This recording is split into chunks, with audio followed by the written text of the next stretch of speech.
Hello dear students, आज की इस वीडियो में हम डिस्कस करने जा रहे हैं हार्मोनिक ऑसिलेटर 3D।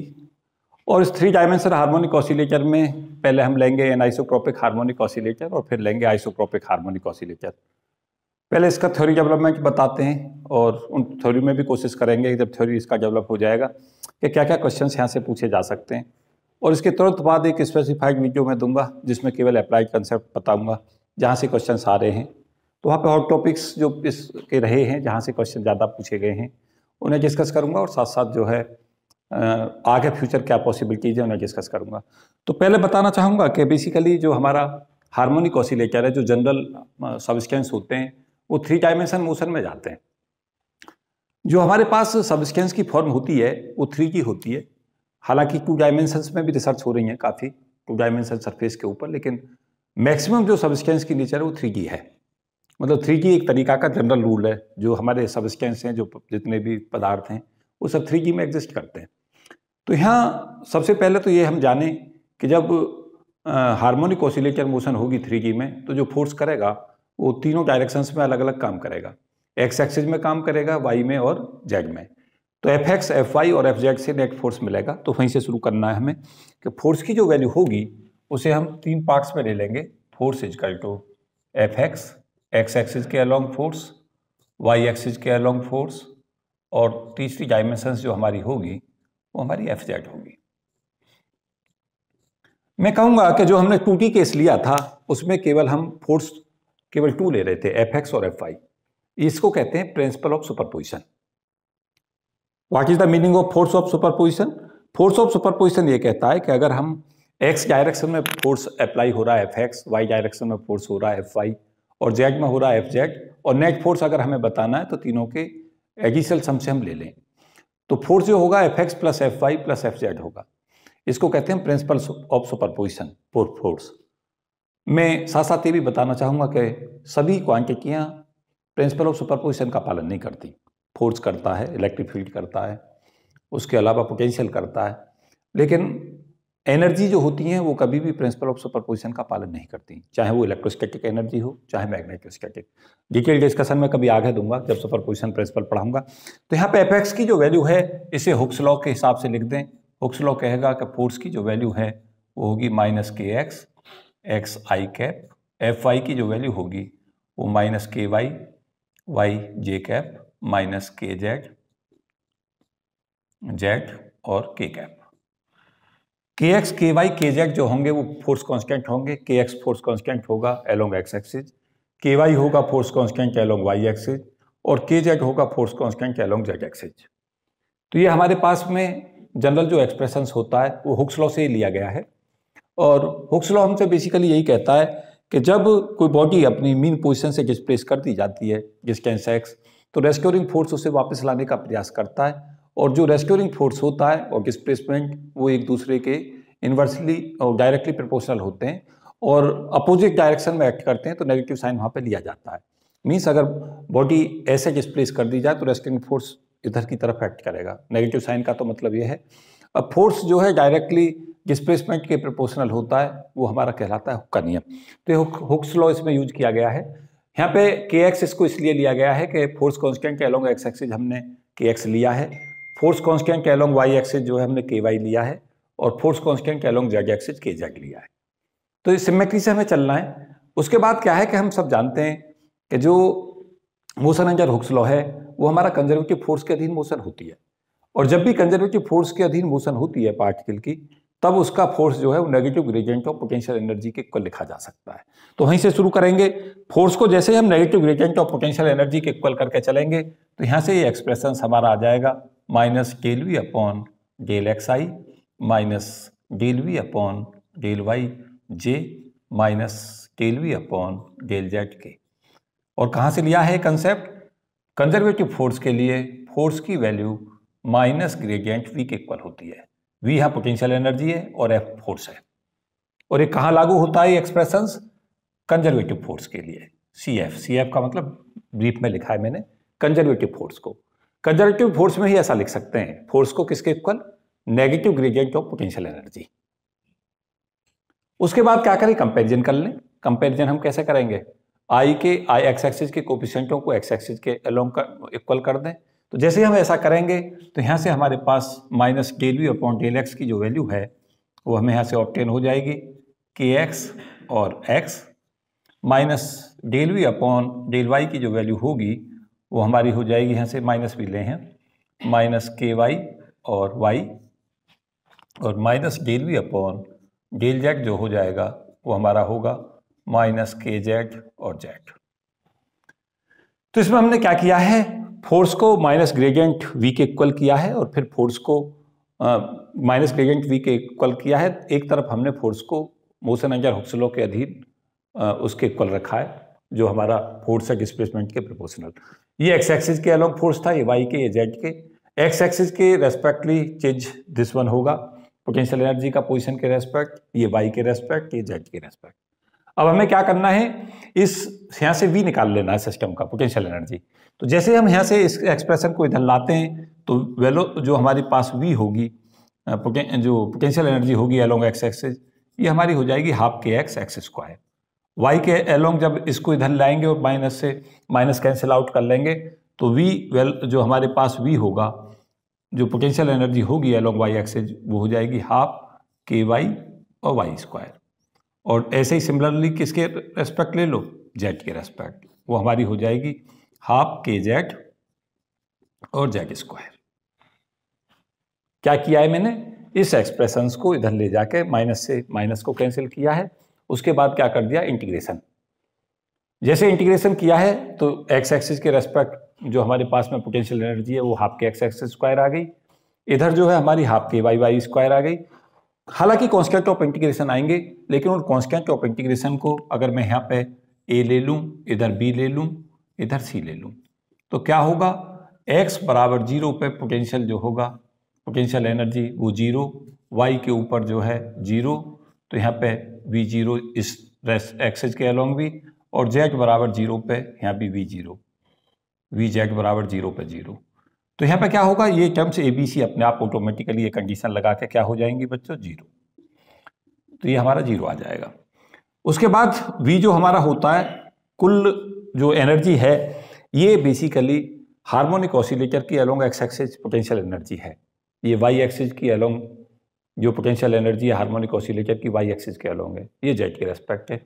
तो v को, नेट v को, जो फंक्शन किसका होगा, तीनों का, X Y Z is equal to क्या रख दें हम, जो हमारी potential energy along X axis है, जो हमारी पोटेंशियल एनर्जी वाई एक्सिस के रेस्पेक्ट है और जेड के रेस्पेक्ट है, तीनों का एडिशन लिख दें। ये क्या लगाया है, ये प्रिंसिपल ऑफ सुपरपोजिशन भी लगाया है यहाँ। और दूसरे शब्दों में हमने ये भी कहा है कि पोटेंशियल एनर्जी स्केलर क्वांटिटी है, और स्केलर क्वांटिटी का मतलब यही होता है कि अगर हम सिस्टम की नेट पोटेंशियल एनर्जी बताना चाहते हैं तो अलोंग एक्स एक्सिस अलग से ले लें, वाई एक्सिस अलग लें, जेड एक्सिस अलग लें, और फिर तीनों का क्या कर दें, सम कर दें। तो ये हमने इसमें किया है। तो यहाँ से हमें v की वैल्यू जो पोटेंशियल एनर्जी है वो ऑब्टेन हो जाएगी, X Y Z is equal to half K X square plus half K Y square plus half K Z और जेड स्क्वायर।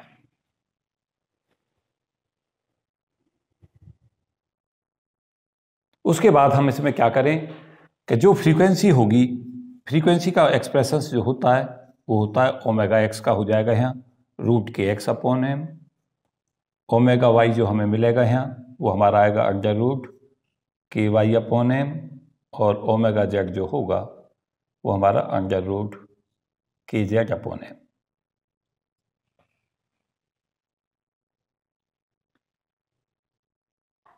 उसके बाद हम क्या करेंगे, इसके respect energy along X axis जो एनर्जी का फॉर्मूला होगा ई एन एक्स से उसे नोट करेंगे। एक्स एक्सिस के रेस्पेक्ट एनर्जी हो जाएगी N X plus half H cut omega X. Y axis के रेस्पेक्ट जो एनर्जी का फॉर्मूला आएगा ई एन वाई, वो हमें मिलेगा एन वाई प्लस हाफ और एच कट ओमेगा वाई, और अलोंग जेड एक्सिस क्या आ जाएगा बच्चों, E N Z is equal to N Z plus half H cut omega Z. ये तो एनर्जी का एक्सप्रेशन अलोंग एक्स एक्सिस आ गया। ये एनर्जी एलोंग वाई एक्सिस और ये एनर्जी का एक्सप्रेशन एलोंग जेड एक्सिस। और नेट एनर्जी अगर हमें चाहिए E, तो क्या कर दें, E equal to E energy along X axis plus energy along Y axis और energy along Z axis. Net energy क्या लगा दिया, ये एनर्जी हार्मोनिक ऑसिलेटर की एनर्जी का जो जनरल एक्सप्रेशन होता है 1D में मैंने पढ़ाया था, वो हम लेके चलते हैं n+12 ब्रैकेट में और h का ओमेगा। तो यहाँ पे जब हम एनर्जी की वैल्यू को n+12 इंटू h का ओमेगा लेते हैं तो सिमिलर वे में हम क्या करते हैं, n को तो चेंज कर देते हैं nx से, जो बताता है quantum number along X axis है दिस वन, और ओमेगा x जो है वो हमारी एंगुलर वेलोसिटी होती है एलोंग एक्स एक्सिस, जो किसका फंक्शन होती है, फोर्स कांस्टेंट kx का और मास m का।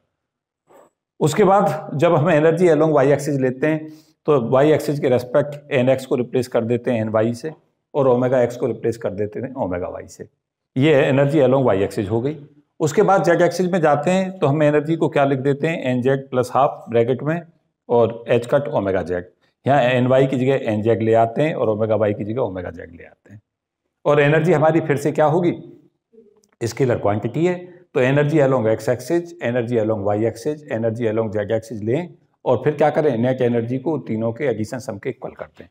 तो वहाँ से हमें क्या मिल जाएगी, यहाँ से एनर्जी मिलेगी और एनर्जी जो हमारे पास आएगी यहाँ से, अगर हम नेट एनर्जी का एक्सप्रेशन देखें तो हमें वो एक्सप्रेशन मिलेगा nx plus half h cut omega x plus ny plus half और h cut omega y plus nz plus half h cut omega Z.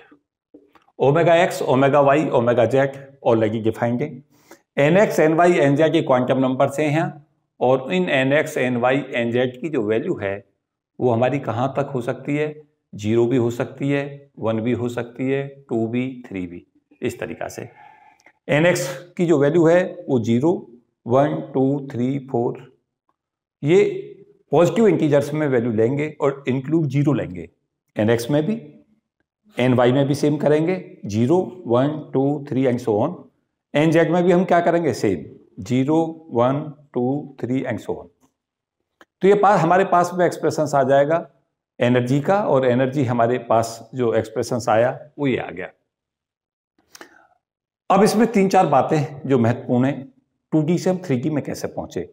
अगर हम यहाँ से 3D से 2D में आना चाहते हैं तो हमारे लिए बहुत आसान रास्ता है।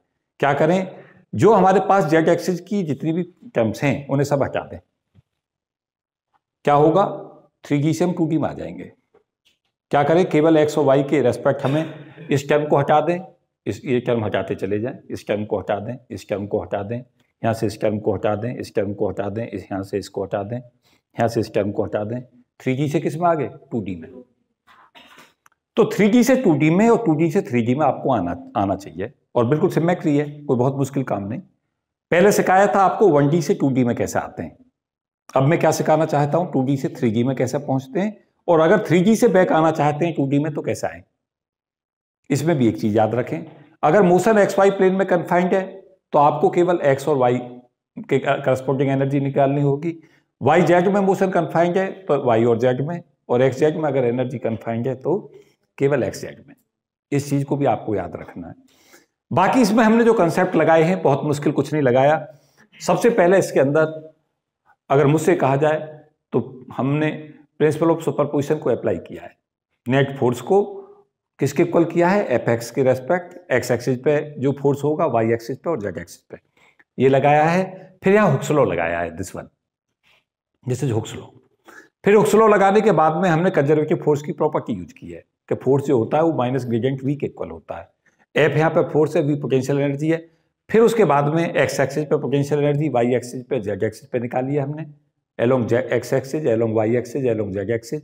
उसके बाद नेट जो वी है, नेट पोटेंशियल एनर्जी, वो एक्स एक्सिस, वाई एक्सिस और जेड एक्सिस पे जो एनर्जी थी पोटेंशियल एनर्जी उनके सम के इक्वल होगी।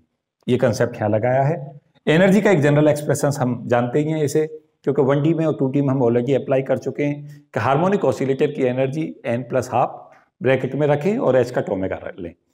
तो ये यहाँ से आगे फिर टोटल एनर्जी जो होगी उसमें हमने फिर से एनर्जी कंजर्वेशन लॉ, मीन्स अगर हमारे पास energy X axis Y axis Z axis पर पता है, नेट एनर्जी हमें बतानी है, तो फिर से स्केलर क्वांटिटी का कंजर्वेशन लगाया है। और स्केलर पैरामीटर जो होगा ये एनर्जी अलोंग एक्स एक्सिस, ये एनर्जी वाई एक्सिस, ये जेड एक्सिस, इनकी वैल्यू लिख दी है यहाँ पे। N X N Y N Z यहाँ पे क्वांटम नंबर्स कहलाते हैं। और एक चीज़ सदा याद रखनी है कि यहाँ N X N Y N Z की वैल्यू 0 से शुरू होती है और 1 2 3 4 5 कोई भी इंटीजर वैल्यू पुट कर सकते हैं इसमें। तो ये बात अभी तक मैंने आपको कराई है।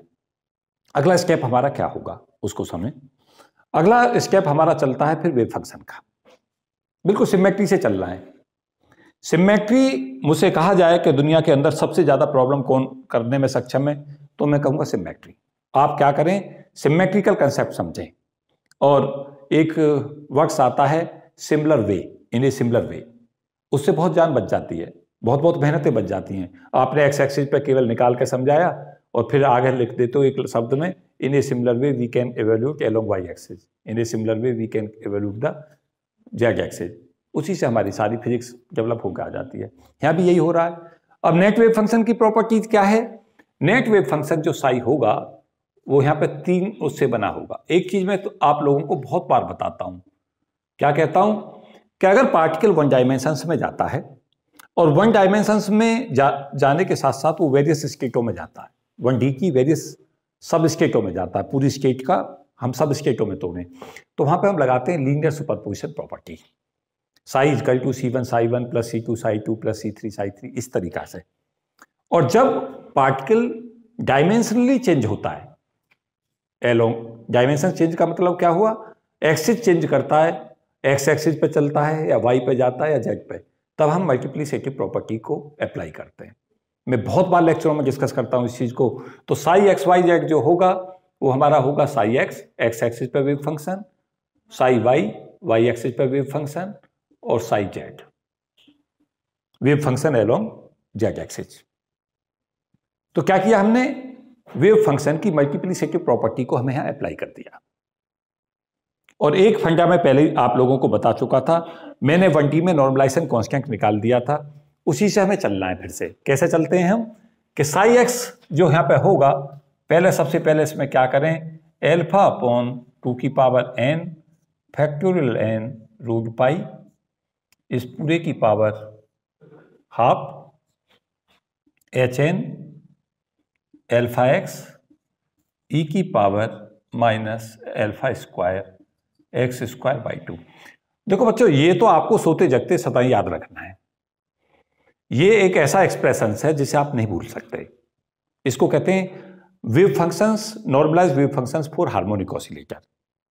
लेकिन जब तक आपने केवल n ले रखा है, इस चीज को मैं फिर से क्लियर कर दूं, जब तक आपने n ले रखा है और अल्फा ले रखा है, जब तक आपने 1D डिस्कस किया है। अब इसे बनाते हैं 3D के लिए। तो क्या करें, अल्फा की जगह सफिक्स में x लगा दें, n के सफिक्स में x लगा दें, यहाँ पे x लगा दें, यहाँ पे x लगा दें, बस ये बन गया आपका साई एक्स। और यहाँ पे भी x लगाएं, यहाँ रह गया एल्फा एक्स। उसके बाद क्या करें, अपने आप ही क्या करें, मुझसे भी मेहनत ना कराएं, हालांकि मुझे स्टेप लिखना होगा, लेकिन आप मेरे स्टेप का वेट ना करें, सिमिलर वे में यहाँ बिल्कुल सिमिलर वे में लिखें, और जहां पे x लिखा हुआ था वहां पे y कर दें। तो वहां पे यहां से हमें क्या मिलेगी, ये आगे की वैल्यू एल्फा वाई अपॉन 2 की power n Y factorial n Y root pi, इसकी पावर हाफ, मैं थोड़ा हाफ को क्लियर कर दूं, हाफ, ये इस हाफ को पूरा पढ़ लें, H N Y, alpha X कर देना यहां भी, एल्फा वाई वाई ई की पावर, और तीसरा, ये तो हमने केवल ये 2 लिए, ये 2 हैं केवल, और तीसरा कौन सा आएगा, एल्फा जेड अपॉन 2 की power N Z factorial N Z root pi power half H N Z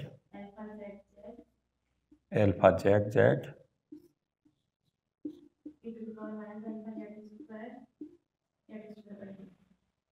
ये हमारा नॉर्मलाइज्ड वेव फंक्शन है। किसके लिए? नॉर्मलाइज्ड वेव फंक्शन फॉर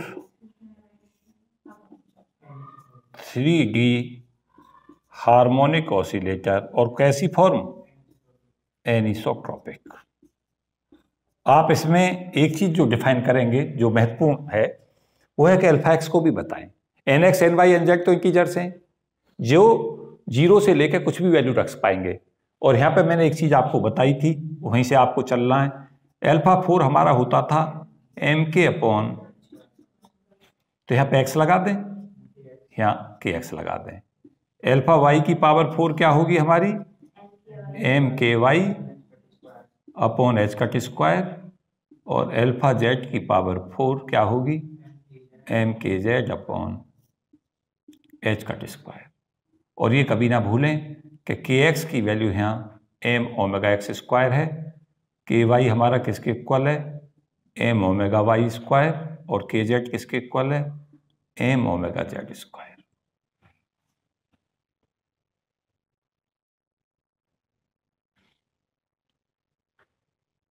मुझे उम्मीद है कि सिमेट्री और सिमिलर वे हमें बहुत काम आ रहा है। क्या किया है हमने? एक्स एक्सिस के रेस्पेक्ट वेव फंक्शन लिखा, केवल और केवल उसी को रिमेंबर रखना है। वाई एक्सिस के लिए क्या किया? एन एक्स को एन वाई से रिप्लेस कर दिया, अल्फा एक्स को अल्फा वाई से रिप्लेस कर दिया, और बाकी इसमें कुछ नहीं किया हमने। इसमें क्या किया गया? अगर यहां से यहां आना चाहते हो तो अल्फा एक्स को अल्फा जेड से रिप्लेस कर दो और एन एक्स को एन जेड से, और मल्टीप्लिसिटी प्रॉपर्टी यूज करनी है। कहां तक आगे? क्या हमारे लिए यहां 4 से 5 चीजें इंपॉर्टेंट हैं। 4-5 चीजें हमारे लिए इंपॉर्टेंट हैं। सबसे पहले फोर्स हमारा दिस वन, फिर हमारे पास पोटेंशियल एनर्जी, फिर हमारे पास फ्रीक्वेंसीज, एनर्जी एक्सप्रेशंस और नॉर्मलाइज्ड वेव फंक्शंस। ये हमारे लिए सबसे महत्वपूर्ण चीजें। और एक चीज मैं सदा से कहता रहा हूं, फिर से आज रिपीट कर रहा हूं उसी चीज को, कि जब हम एनाइसोट्रोपिक से आइसोट्रोपिक में आते हैं तो एनाइसोट्रोपिक से आइसोट्रोपिक में आना सदा ही इजी होता है। क्या करें? फोर्स कांस्टेंट सेम हो जाए। जैसे फोर्स कांस्टेंट सेम होंगे तो फ्रीक्वेंसी सेम हो जाएगी।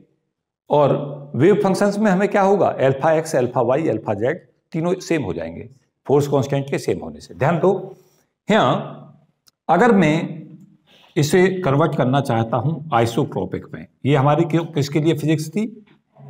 एनाइसोट्रोपिक। तो आइसोट्रोपिक हार्मोनिक ऑसिलेटर के लिए मुझे क्या करना होगा? इसको समझ लें बस।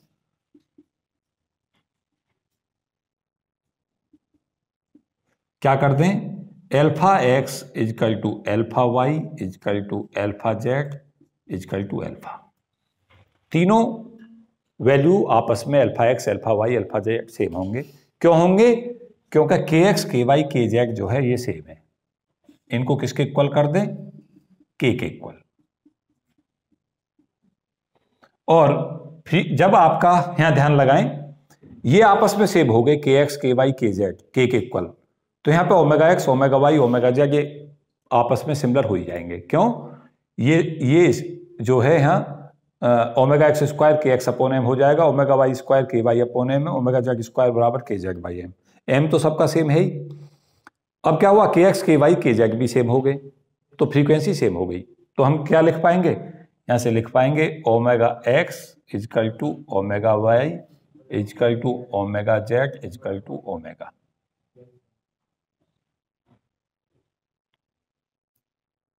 बस हमें ये कंडीशंस पता होनी चाहिए, बाकी तो हमारे रिजल्ट में कोई ज्यादा देरी लगती नहीं। अब मुझसे कहोगे कि सर फोर्स बता दीजिए, तो मैं कहूंगा कि यहां पे आपको के एक्स की जगह के, यहाँ भी के, यहाँ भी के, ये लेकर होना होगा। यहाँ जो हमारे पास v था, यहाँ भी हाफ के एक्स स्क्वायर, यहाँ भी हाफ के वाई स्क्वायर, यहाँ भी half K Z square. Energy में क्या होगा? यहाँ ओमेगा एक्स की जगह ओमेगा, यहाँ ओमेगा वाई की जगह ओमेगा और ओमेगा जेड की जगह ओमेगा। यहाँ पे क्या होगा? यहाँ पे alpha X, alpha Y, alpha Z is equal to alpha कर देना है। आ गया रिजल्ट आपके सामने। ज्यादा भारी काम है? इजी काम है, काफी इजी काम है। तो यहाँ पे कंडीशंस हमारी क्या बन गई?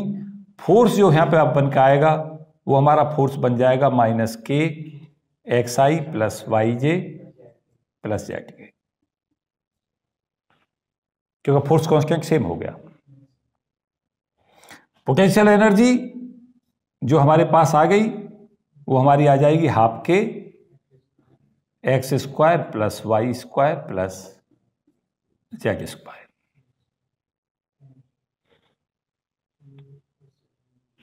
कोई दिक्कत हुई?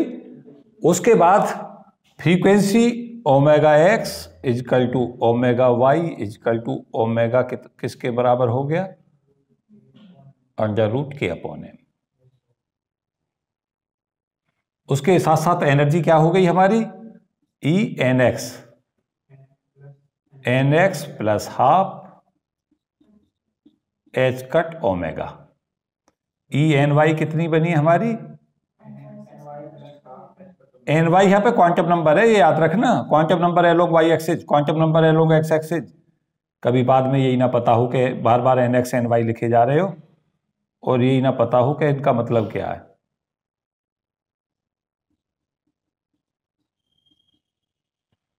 ये एनर्जी हो गई वेव फंक्शंस। और अगर नेट एनर्जी की बात करें कि नेट एनर्जी क्या होगी, तो इनको सबको ऐड कर दो। N X plus N Y plus N Z plus 3/2, ये एनर्जी हो गई। और जो तुम्हारे बहुत महत्वपूर्ण रिजल्ट होते हैं, मैं महत्वपूर्ण रिजल्ट किनको कहता हूं? एनर्जी, आइगन वैल्यू का एक्सप्रेशंस, वेव फंक्शन, इनको सबको ब्रैकेट में क्लोज कर दिया करो। ये अच्छे रेफरेंसों में सदा ब्रैकेट में क्लोज इसलिए किए जाते हैं कि जो भी रिजल्ट ब्रैकेट में क्लोज हो जाए उसको तो आप कभी भी क्या नहीं कर सकते। यहाँ पे एन वाई ले लें, ये एन वाई। तो यहाँ पे क्या करना है हमें? ये हमने तीनों ऐड कर दिए, लिख दिया। ये हमारा एनर्जी आइगन वैल्यू का फॉर्मूला हो गया। और उसके बाद साथ हमें क्या लिखना होगा? Psi, wave function. अब वेव फंक्शन किसका लिखना चाहते हैं? Wave function for isotropic harmonic oscillator. क्या लिखते हैं बच्चों? Psi is equal to psi X, psi Y और साई जेड।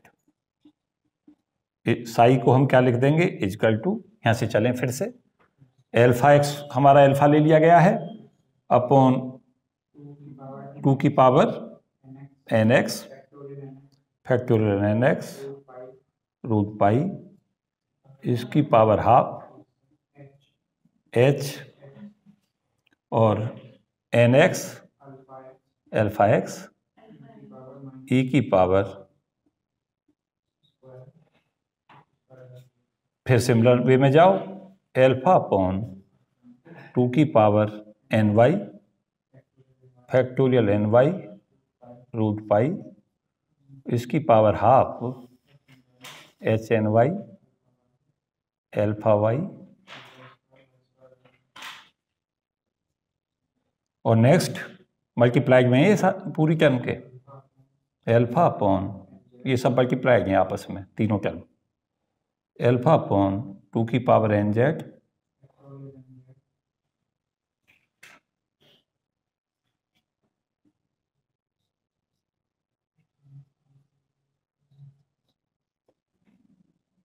सिमिलर वे, बिल्कुल एक लिखो फिर दूसरे को उसी हिसाब से, एक्स को रिप्लेस कर दो वाई से और एन एक्स को एन वाई से। यहाँ पे क्या किया मैंने? ये अल्फा एक्स अल्फा ले लिया, यहाँ पे अल्फा वाई जो था वो हमारा अल्फा हो गया और अल्फा जेड भी अल्फा हो गया। तो ये तो इसलिए हो गया। और पूरे एक्सप्रेशंस में alpha X alpha Y alpha Z को इस एक्सप्रेशन से सब जगह अल्फा कर दो, जो यहाँ किया है मैंने। और बाकी हमने कुछ नहीं किया, alpha X alpha Y alpha Z alpha के इक्वल किया है। और डायरेक्शंस के लिए क्या किया? एक एक्सिस के रेस्पेक्ट याद रखो और उनके लिए दूसरी और तीसरी के लिए सिमिलर वे यूज कर दो। यहां हम इसका थ्योरेटिकल कंसेप्ट इसमें पूरा एलोबरेट कर चुके हैं। इनके ऊपर बेस क्वेश्चंस क्या आते हैं वो हमारे लिए महत्वपूर्ण है। इनके ऊपर अप्लाइड प्रॉब्लम्स इतनी ज्यादा आती हैं कि लगातार क्वेश्चंस इस पर पूछे जाते रहते हैं। तो क्या आ चुका है, क्या फ्यूचर स्कोप है इस पर क्वेश्चंस आने के, मैं लगातार डिस्कस करूंगा। लेकिन 3-4 बातें यहाँ बहुत ही महत्वपूर्ण बता दूं। ये हमारे लिए 3G हार्मोनिक ऑसिलेटर रिसर्च के पॉइंट ऑफ व्यू से भी इंपॉर्टेंट है। आप कहेंगे सर रिसर्च के प्रोस्पेक्ट से क्यों इंपॉर्टेंट है, तो मैं बताऊंगा। जितने भी हमारे सॉलिड सब्सटेंस होते हैं, वो सॉलिड सब्सटेंस जितने भी हैं उनके अंदर लेटिस एटम्स होते हैं। लेटिस एटम्स अपनी मीन पोजीशन के रेस्पेक्ट मोशन में होते हैं। अगर सब्सटेंस की प्रॉपर्टीज सेम रहती हैं along X axis, along Y axis, along Z axis, उन ऐसे हार्मोनिक ऑसिलेटर को हम आइसोट्रोपिक हार्मोनिक ऑसिलेटर कहते हैं, जो हमारी सारी फिजिक्स यहाँ से अप्लाई होती है आइसोट्रोपिक वाली। और जिनकी प्रॉपर्टीज डायरेक्शनल डिपेंडेंट होती हैं सब्सटेंसों की, एक्स एक्सिस पे प्रॉपर्टीज अलग होती हैं, वाई एक्सिस पे अलग होती हैं, जेड एक्सिस पे अलग होती हैं, तो वहाँ पे एनर्जी भी अलग अलग एक्सप्रेशन हमें मिलते हैं। और साथ साथ हमें ये पता चलता है कि फोर्स जो होता है वहाँ पे फोर्स कांस्टेंट के डिफर होने से जो फोर्स है वो दोनों चीज़ों पर निर्भर करता है, डिस्प्लेसमेंट पे और फोर्स कांस्टेंट पे। अगर सेम डिस्प्लेसमेंट हम रखें और फोर्स कांस्टेंट अलग अलग हों तो फोर्स की जो वैल्यू है वो चेंज होती है। फोर्स की वैल्यू चेंज होती है क्योंकि फोर्स कांस्टेंटों पर फ्रीक्वेंसी निर्भर करती है, तो फ्रीक्वेंसी डिपेंडेंट हो जाती है फोर्स कांस्टेंट पे, तो फ्रीक्वेंसी सेम नहीं रहती। ऐसे केस हमारे क्या कहलाते हैं, एनाइसोट्रोपिक हार्मोनिक ऑसिलेटर। तो इंटरव्यू के मैं 3-4 एस्पेक्ट यहाँ पे बता दूं, इंटरव्यू में क्या पूछा जाता है यहाँ से वो भी मैं डिस्कस कर रहा हूँ। इंटरव्यू के 2 से 3 क्वेश्चंस जो बहुत ही महत्वपूर्ण हैं वो ये हैं कि 3D हार्मोनिक ऑसिलेटर की यूटिलिटी क्या है। तो 3D हार्मोनिक ऑसिलेटर की यूटिलिटी सबसे पहले बताएंगे कि जो भी हमारे सब्सटेंस हैं, सॉलिड सब्सटेंस होते हैं, उनके वो जो एटम्स होते हैं वो हार्मोनिक ऑसिलेटर मोशन करते हैं। एक यूटिलिटी ये है। उस यूटिलिटी में यह है कि जो सब्सटेंस है उस सब्सटेंस की प्रॉपर्टी अगर डायरेक्शनल डिपेंडेंट होती हैं तो हम एनाइसोट्रोपिक हार्मोनिक ऑसिलेटर की फिजिक्स अप्लाई करते हैं, और डायरेक्शनल इंडिपेंडेंट होती हैं प्रॉपर्टीज तो उन पर हम आइसोट्रोपिक हार्मोनिक ऑसिलेटर यूज करते हैं। और साथ साथ मैं एक चीज़ जो काफ़ी डिटेल में डिस्कस कर चुका हूँ पहले भी, थोड़ा सा आइडिया फिर से देता हूँ कि अगर हम सॉलिड को लिक्विड बनाना चाहते हैं, सॉलिड को की फॉर्म को हम चेंज करना चाहते हैं, जैसे हम आइस को वाटर बनाना चाहें तो आइस बेसिकली सॉलिड फॉर्म में होती है, और उसे हम लिक्विड बनाना चाहते हैं तो हमें हीट देनी पड़ती है। तो हीट देने से क्या होता है कि जो हमारे लेटिस एटम्स होते हैं जो हार्मोनिक ऑसिलेटर की तरह बिहेव करते हैं, उनमें क्या होता है जैसे ही हम हीट देना शुरू करते हैं तो पहले उनके एम्पलीट्यूड बढ़ते हैं, और फिर एम्पलीट्यूड में क्या होता है कि जब एम्पलीट्यूड में हमारा जब हार्मोनिक ऑसिलेटर मोशन करता है दोनों तरफ बराबर बराबर अगर उसका जो हमारा एम्पलीट्यूड है वो नहीं रहता और वो एक तरफ को ज़्यादा जाने लगता है दूसरे की बजाय, तब उसमें एनहार्मोनिसिटी पैदा होने लगती है। फिर अगेन हम हीट देते चले जाते हैं तो एक समय ऐसा आता है कि हार्मोनिक ऑसिलेटर एक तरफ को ना जाके एक ही तरफ को चला जाता है और अपनी मीन पोजीशन पे वापस नहीं लौटता, तब उसकी क्या होती है, स्टेट चेंज हो जाती है। तो वहां पे 3 चीजें हमारे लिए इंपॉर्टेंट होती हैं। एक इंपॉर्टेंट होता है कि कोई भी अगर हार्मोनिक ऑसिलेटर की तरह लेटिस एटम अगर वाइब्रेट करता रहे तो उसकी शेप कभी नहीं बदलती, मीन्स वो सॉलिड है तो सॉलिड ही बना रहेगा। कब बदलनी शुरू होगी लिक्विड में, जब वो क्या होगा दोनों तरफ को ना जाके एक ही तरफ को जाना शुरू करे। और कब पूरा का पूरा लिक्विड ट्रांसफॉर्म हो जाएगा, जब वो पूरा का पूरा एक दिशा में ही चला जाए, अपनी मीन पोजीशन को छोड़ जाए, उस पे उसे रेस्क्यूइंग फोर्स वापस ना ला पाए। और ये किसकी हेल्प से करते हैं ऐसा, हीट देके। हीट क्या करती है, डिसऑर्डर पैदा करती है, और वो हीट डिसऑर्डर पैदा करके क्या करती है कि हार्मोनिक ऑसिलेटर को फ्री कर देती है। जो उसे रेस्क्यूइंग फोर्स वापस कर रहे होते हैं वो उसे करने में नाकामयाब होने लगते हैं। तो सबसे पहले क्या होता है, हीट अगर हम ना दें, केवल रूम टेम्परेचर पर देखें तो सॉलिड ही बना रहता है, क्योंकि उसके एटम लगातार मीन पोजीशन के ऊपर दोनों तरफ मोशन करते रहते हैं। पॉजिटिव एक्सिस अगर एक्स एक्सिस में कंसीडर करूं मोशन का तो पॉजिटिव पे भी और नेगेटिव पे भी, वाई पे भी सिमिलर और जेड पे भी सिमिलर, तब तक उसकी शेप चेंज नहीं होती, तब तक वो सॉलिड ही बना रहेगा। जब हीट देनी शुरू करेंगे तब हमारा पोजीशन चेंज की संभावना बनेगी, मीन्स एक तरफ को ज्यादा जाना शुरू करेगा और एक तरफ को कम। बात समझ आ गई। पहले भी मैंने वीडियो में थोड़ा सा आइडिया देने का प्रयास किया था, इसमें भी दिया, क्योंकि आपको ये भी पता हो कि इसको हम अप्लाई कहाँ करते हैं। सॉलिड का अगर सबसे महत्वपूर्ण कंसेप्ट है तो ये है कि हार्मोनिक ऑसिलेटर की तरह जो लेटिस एटम है वो वाइब्रेट करते हैं। ये बहुत इंपॉर्टेंट है, चाहे वो डूलिंग पैकेट लॉ हो, चाहे आइंस्टीन थ्योरी हो, चाहे डिवाई थ्योरी हो, सब इसी कंसेप्ट पर बेस है। लेकिन ये ट्रीटमेंट जो हम कर रहे हैं क्वांटम मैकेनिकली कर रहे हैं, क्योंकि यहाँ पे जो असर है, जो अंतर है क्वांटम मैकेनिक्स का और स्टैटिस्टिकल का ये है कि वहाँ जब स्टैटिस्टिकल में जाते हैं तो एनर्जी वहाँ पे फ्रीक्वेंसी और टेम्परेचर दोनों का फंक्शन है। यहाँ पे हम टेम्परेचर चेंज नहीं कर रहे क्योंकि पिक्चर में आप देख रहे होंगे कहीं भी टेम्परेचर नहीं है। क्वांटम मैकेनिक्स बेसिकली टेम्परेचर का अध्ययन नहीं है। क्वांटम मैकेनिक्स बेसिकली पोजीशन का अध्ययन है कि पोजीशन पर कैसे वेव फंक्शन चेंज होते हैं। जबकि स्टैटिस्टिकल मैकेनिक्स में थोड़ा सा इंपॉर्टेंट अंतर ये आ जाता है कि सिस्टम के असर देख रहे होते हैं कि टेम्परेचर के चेंज होने पर वेरियस फिजिकल प्रॉपर्टियों पर क्या प्रभाव पड़ता है। तो थोड़ा सा मैं इशारा कर रहा था, बहुत ज़्यादा डिटेल डिस्कशन नहीं दूंगा, लेकिन बहुत एक छोटा सा आइडिया देने का मैंने प्रयास किया कि क्वांटम मैकेनिक्स और क्वांटम स्टैटिस्टिकल फिजिक्स में बेसिकली अंतर क्या है कि क्वांटम स्टैटिस्टिकल दो चीज़ों पर बेस है। क्वांटम मैकेनिक्स का भी सहारा लेती है और स्टैटिस्टिकल का जो मतलब है वो ये भी है कि स्टैटिस्टिकल के अंदर हम बहुत ज़्यादा तौर पर ये देखते हैं कि टेम्परेचर का इम्पैक्ट देखते हैं सिस्टम्स के ऊपर। तो मुझे उम्मीद है कि ये कंसेप्ट आपकी समझ आए होंगे और नेक्स्ट वीडियो में मैं इसमें जो मेरा एक फेवरेट टॉपिक सदा ही रहता है वो क्या रहता है कि मैं चाहूँगा कि इस पर हॉट कंसेप्ट जो चल रहे हैं वो डिस्कस करूँ, क्या आ रहा है, और फिर डिस्कस करूँ कि फ्यूचर स्कोप्स क्या हैं क्वेश्चंस के पूछे जाने के। तो इस वीडियो में इतना ही। Thank you and best for all of you. जय हिंद।